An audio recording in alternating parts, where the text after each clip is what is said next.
What's going on? Welcome back to the channel. Wow, where do we even start this video? Because there are some big changes right now happening with Wells Fargo. You guys know that on this channel we talk about all things business, money, and also credit card and credit card funding.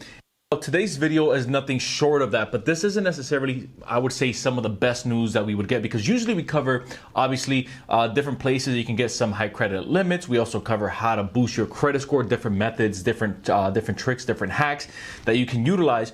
But I think that this is one of those videos that you definitely want to pay attention to, especially if Wells Fargo, being one of the world's biggest banks, starts to kind of lead the forefront for what's to come with other banks. You see, Wells Fargo is officially closing all of their personal lines of credit ranging between $3,000 all the way to $100,000. At least this is the way that their program is set up. So we're going to talk about what exactly is going on, who this affects, and the possibilities of maybe what's to come, or maybe some reasoning even behind what's happening when it comes to these lines of credit. Again, it's between $3,000 to $100,000, and the rates, they're variable rates, so they can go anywhere between 9.5% to 21%, which actually was right off of their website for some of the programs that they have, or at least had, right? Because this is going to be happening in the next 60 days. So customers that have open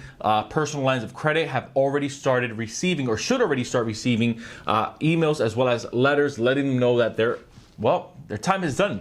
They are going to close out these accounts in the next 60 days, which unfortunately gives a lot of these, what we can say, clients, it puts them in a tough spot, right? Because if you're not familiar with what personal lines of credit are, they're a little bit different from credit cards. And in my opinion, having access to personal lines of credit can actually make you, even having good credit or having access to credit, a significant advantage versus, let's say, someone who doesn't. So for example, if you have, let's say, a personal line of credit, you could take advantage of this by either consolidating your debt, possibly switching out all of your debt. So let's say if you have 3 debts, one's at 21%, the other one's at 21%, and the other one's at 24%, and then you have this personal line of credit that's only at 9%, you can take all of that debt and now move it over to just one big loan at 9%, right? That's one way of using a personal line of credit.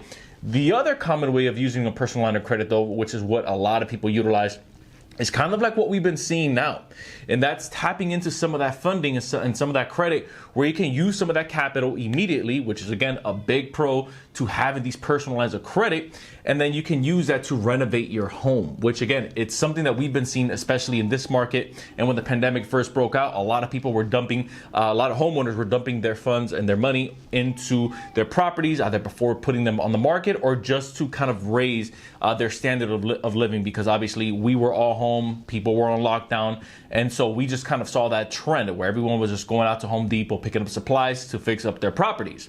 So now that you remove this option, right? Now that you've only given customers 60 days notice, now that these variable rates are going to go from a variable rate, they're now going to go to a fixed rate. We also have where you cannot open any type of new account either. So if you have an existing account, that rate, it's going to transition into a fixed rate. Obviously, that's going to depend on what Wells Fargo wants to do with that. They haven't really disclosed what that's going to look like, at least not yet. But then if you wanted to, let's say, if you are a Wells Fargo customer, or even if you go on their website right now, or if you go to speak with the banker, you can't tap into any type of funding right now, even up until the 60-day mark. And then they expect people to still make these payments even after this program has been closed out, which kind of leads you to wonder, and kind of leads you to think, okay, wait a minute. So you mean to tell me that you guys were opening up some of these fake accounts back in 2017, 2018, and then you guys got popped, and then they had to pay this big fine, right? The Fed caught up to it.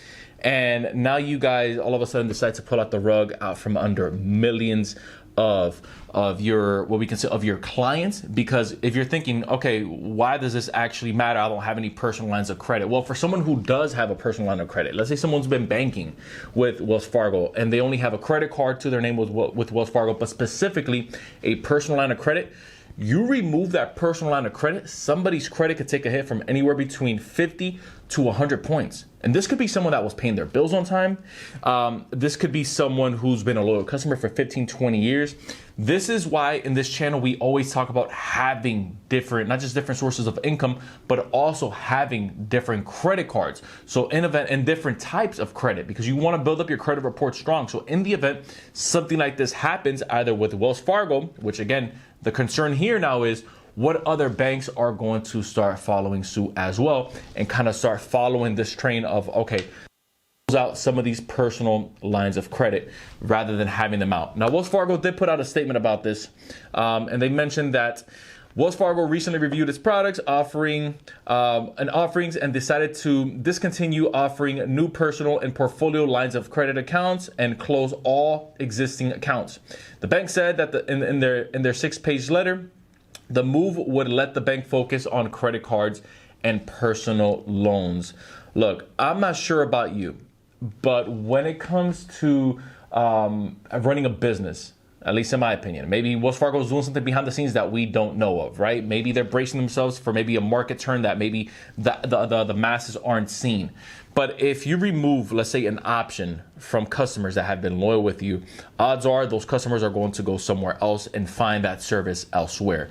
If they feel that it's not profitable, or if they feel that it's just one too many product lines, to me, it just doesn't tell the full story. Because as a business owner, you always want to give your customers and your clients different options, even if those options aren't the most profitable for you, because it at least brings in the customers so that you can kind of show them what other services you do have to offer. And so going back to it, you have what happened in 2017, you have what's happening now, and then you have obviously this affecting the credit scores of millions of people, or at least the amount of people, because it's an undisclosed amount, the amount of people that have opened up personal lines of credit with Wells Fargo. So again, the concern is what other banks are going to follow suit. Now, I personally had a Wells Fargo account when I was first starting to build my credit card. I only had like $1,000 on it. Always made my payments on time, never behind. I believe I had that account for about 2 years.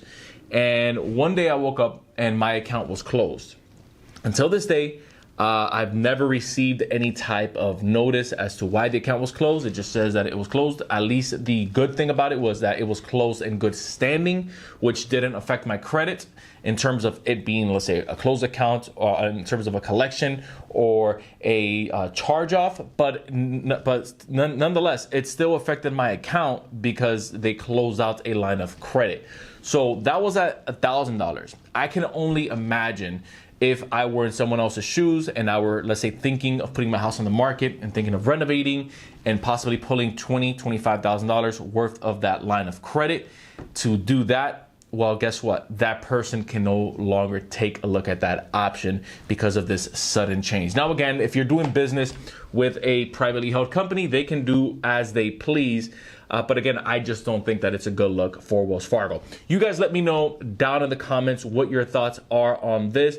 Let me know if you think this is a good move on behalf of Wells Fargo, or if you think that this is just a way for them to kind of push off a lot of their clients that are maybe just going to go find a place to park their money and do business with someone else. If you found value in this content, consider hitting the subscribe button down below. Join the official community. Don't forget, anytime we're not posting on here, we're posting over on the Inside with Irv show. So if you like what we have going on over here, you'll love what we have going on over there.